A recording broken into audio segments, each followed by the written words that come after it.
field. Looks for double greens. They've got it. Webster in the 30. Oh, look at Bobby Good. Goes into the corner. He's sideways, and he goes around in front of the pack. Thank goodness nobody hit him, but you had to know something like that was probably coming. So we'll do it again. We did not get a lap complete. And man, oh man, I'm going to preach patience up here in this booth because you're not going to win it in the first corner of the first lap. You can only throw it away, and we're lucky we didn't wad up half the field. Bobby Good going around, lighting up the tires. Oh, and contact in trouble under yellow with Daniel Webster and John Kaufman. And they touch again. We got a demolition derby and the David Rogers Super Late Model feature. Who had that on your bingo card?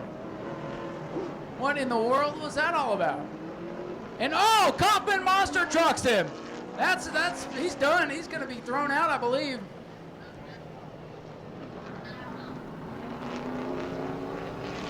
And they're going to toss John Kaufman for the night for that. Kaufman with a DQ.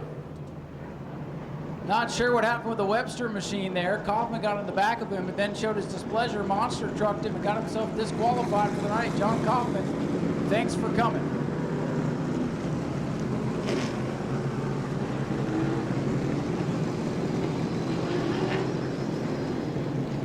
Daniel Webster in the 33, despite the incident there, stays on the racetrack and damages the rear of the machine. Something in the transmission or something might be going wrong on the 33. I'm not sure, but this is definitely not the drama we expected on this first lap. But there you go. And John Kaufman's been disqualified for the evening for that show of affection in turn number 2. I think Webster's got something going on with the transmission, so it looked like that car locked up and Kaufman had nowhere to go. But that's the brakes sometimes. And Daniel Webster, he's going to come to pit road. So this is going to shuffle the running order. Here's the other caveat. Bobby Good will get his spot back because he did not come to the pits. It is a complete restart minus those that came to the pits. Kaufman's out of the equation. Webster's got to go to the rear of the field. A bonkers first lap here.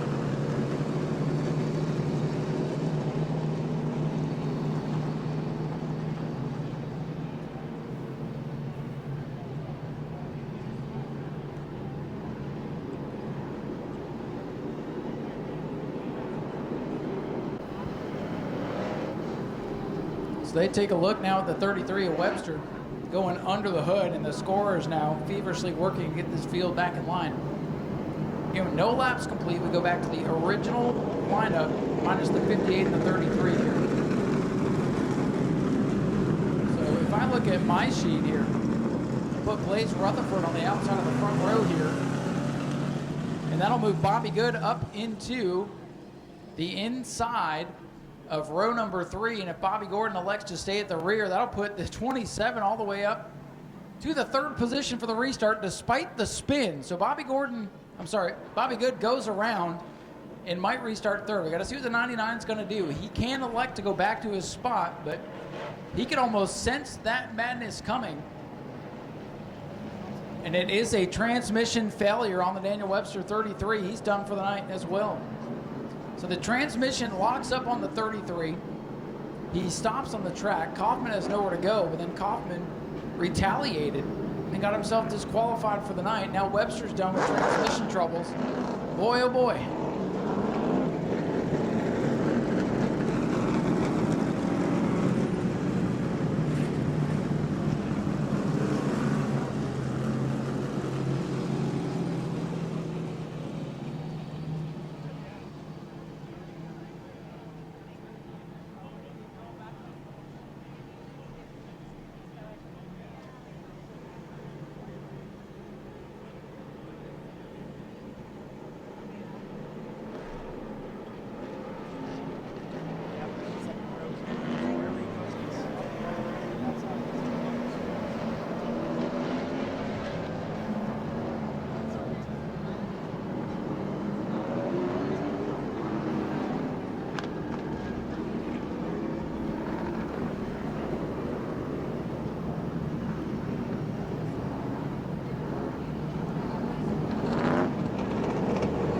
like the outside lane on this restart. No offense to Trent Hennig. He's done a fine job out here.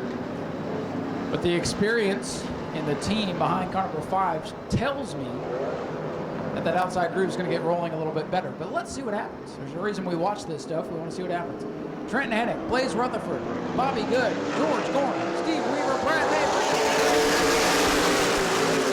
Trenton Hennig and Rutherford sends it down into turn number 1. Contact, and Rutherford sideways, and he's gone. Look out, everybody. Missed it. Rutherford clips the wall, and we'll try it again.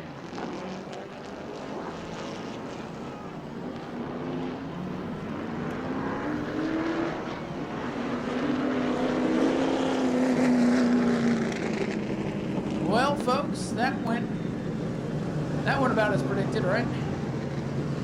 So Blaze Rutherford in the 5 just got over to contact, lost the rear end, but he really sent it down into turn number 1. He spun it all the way around, but he did pop the outside wall, and it does not take much for these cars to receive some kind of damage. So if the 5 is unable to continue or comes to the pits, he'll give up his spot. Gorham stays on the racetrack, so that might put George Gorham on the outside of row number 1 for our 3rd attempt to get this race going, with Brad May behind Gorham on the outside. So stay tuned. We'll let the scorers work all that out, but that's what it looks like to me. So hooking up the 5 machine to the record. Tough break there for Blaze Rutherford. And again, I just want to reiterate, this 8-car invert deal is not something that comes from us as a NASCAR sanctioned racetrack. There are NASCAR points, 2 sets of them on the line here tonight. To avoid any funny business with all of that, they require an 8-car invert. So that has obviously, been the catalyst to some of this per se, but also it is in the driver's hands. Remember, this is a 50-lap race. Only 11 cars on the grid to start the race. So plenty of time to get things sorted out, work your way through traffic. And everybody's acting like we're on a green-white checker here to start this race. So there's some give and take on both sides of the field here that should be taken into consideration. And I hate that we've ended up with some cars going out of the race here before we've even gotten going, but them's the breaks. And what I always say is when you show up to the racetrack, you should be to the understanding of what's coming your way. All right, Bobby Good on pole. George Gorham to his outside. At this point, ladies and gentlemen, the underdog story may come true for Steve Weaver in the 112. This has all the making of an unbelievable Hollywood script with 0 laps complete. Here we go. Let's boot, scoot, and boogie to the green.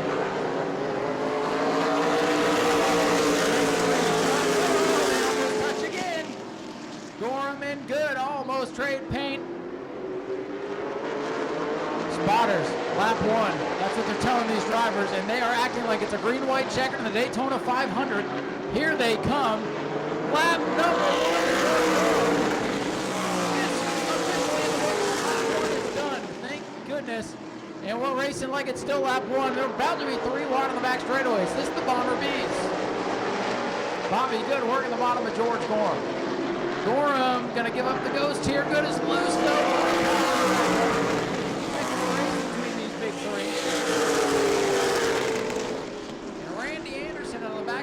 Up to 4th. It's on a tough day mechanically, but finds himself perhaps in the catbird seat tonight. Brad May looking at the inside of George Gorham in turn number 3. It's slipping and sliding again. These tires.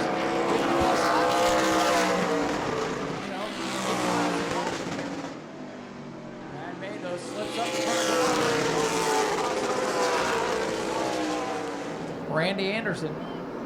A little bit of an oil leak. They allowed him to plug that back up, and he'll get another crack at this. Here we go. And Brad May slips up into the race lead. No contest from Bobby Good.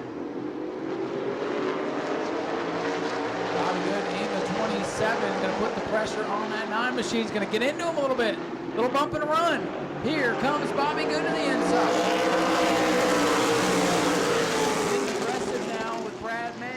Outside, and Brad May really snooking him on that restart. That may be all she wrote. And ladies and gentlemen, he's out of the car. Brad May, smooth as always, getting it done. I'm not a fan of the way the restarts go with the flagman. Wife's said go, and I took off, and I felt like I'd got to jump on him, but I wish the leader got the chance to make that choice, but we got out here and was able to get the lead and stay out in the lead. Everything went good. Go to patreon.com/speedwayvideo now.